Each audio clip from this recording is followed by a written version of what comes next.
Bonjour à toutes et à tous. Et Shavua Tov, en ce début de semaine, où nous lirons cette semaine la paracha Beha'alotcha.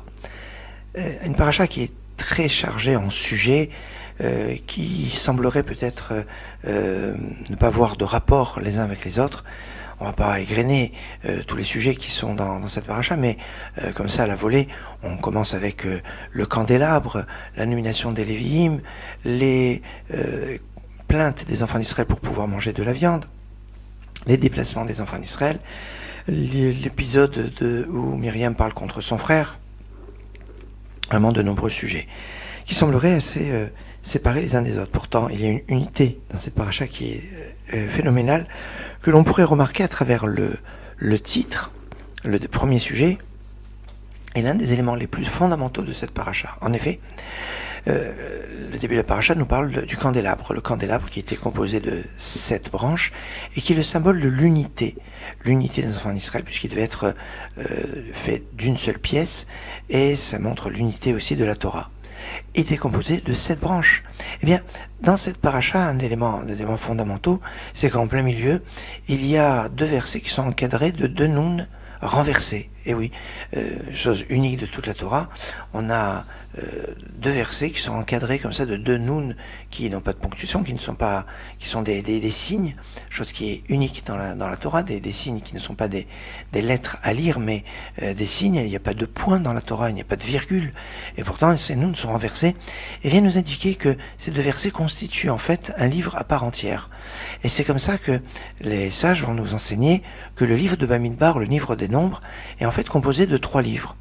Un livre qui commence depuis le début du livre des nombres jusqu'au premier noun, un livre qui va du premier noun au deuxième noun, juste 2 versets, et un autre livre qui va du deuxième noun jusqu'à la fin du livre. Ça veut dire que le livre de Bamidbar est en fait constitué de 3 livres, et donc que toute la Torah n'est pas constituée de 5 livres, mais de 7, puisqu'il y en a 3 dans Bamidbar, et les 4 autres, Bereshit, la Genèse, Shemot, l'Exode, Vaïkra, le Lévitique, et Devarim, le Deutéronome.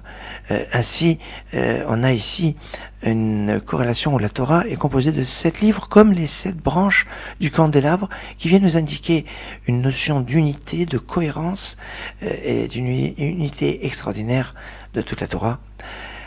Excellente journée, et Shavua Tov.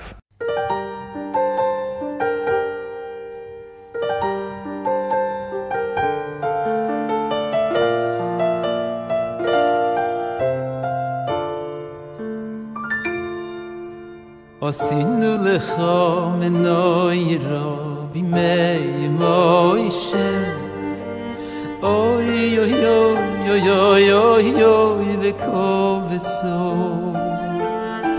עשינו לך מנוירה בימי שלוימה אוי אוי אוי אוי אוי אוי וכובסו עשינו לך מנוירה בימי מוישה אוי אוי אוי אוי אוי אוי וכובסו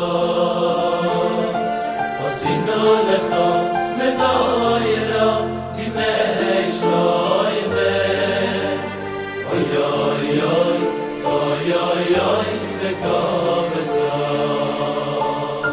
מכאן ואילך אין אנו ממתינים אלו אלו אלו ליורך מכאן ואילך אין אנו ממתינים אלו אלו אלו ליורך מכאן ואילך אין אנו ממתינים אלו אלו